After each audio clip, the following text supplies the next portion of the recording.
So, what am I going to do with leftover hamburger meat, leftover steak, leftover spinach, and leftover cheese?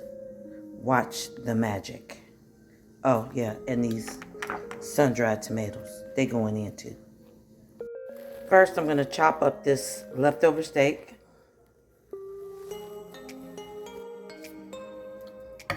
So I cut it up like so.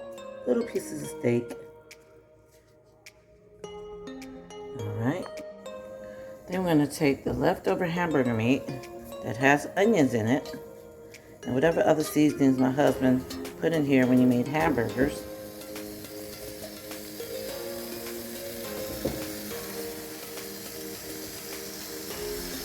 I have no clue, but his hamburgers were good.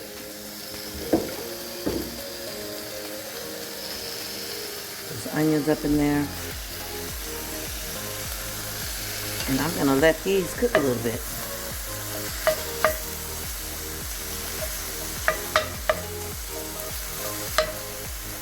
Now that hamburger meat is almost done, so we're going to go ahead and throw the steak in. But I kind of want to do it separately. That way I keep my eye on what's happening with the steak and what's happening at the ground beef. But I'm going to drain some of this oil and then mix it together. First, let's cook up this steak.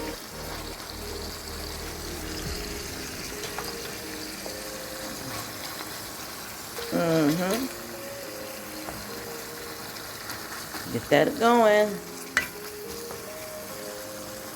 Don't ask me what I'm going to do. I have no clue just yet.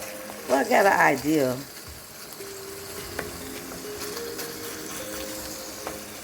All right. Now, I'm going to go ahead and put some of my garlic in. Lots and lots of garlic. I'm pretty sure the meat is flavored, but garlic never hurts. Now, we're going to mix this all together. Looks like that oil is cooking out some. I'm cool with that.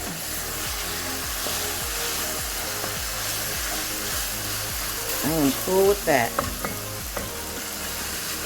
Alright, so that's the meat and the hamburger meat from the hamburgers that my husband made, and the steak from the steak meal that I made, Pinwood. Okay? Let's see what's next. Now I diced up those sun-dried tomatoes and drained the oil off. And those are going to go in. Yes, sir. Now that those are cooked in a little bit, we're going to add the spinach. Yes, we are. Fresh spinach going in. I'll cook that down, and I'll be back. Now you just want to make sure it's well mixed. I did add the other spinach after I rinsed it, drained it, and I add the rest of the spinach. But of course, spinach takes time to cook down. And, well, not time, but you know. Mix all that up in there good. Not done yet, folks. See what Joe B can do with some leftovers. Make sure every part of this is evenly covered, because we're about to do something else. All right, I'll be back. Okay, I'm gonna go ahead and add a little bit of Worcestershire. Worcestershire sauce. Worcestershire. Just a little. And guess what? I'm adding 4 beat eggs. Yes, I am. And I'm gonna mix that up. 4 beat eggs going in. You know, with the cost of eggs, you know, I would have did 6, but we doing 4. We doing 4. Okay, I did turn the heat off before I put the egg mixture in.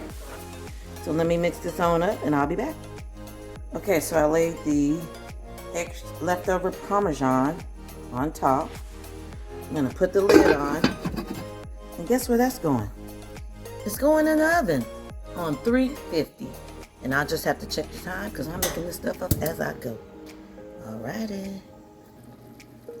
So we'll uncover and broil. And there she is. We'll just let her cool.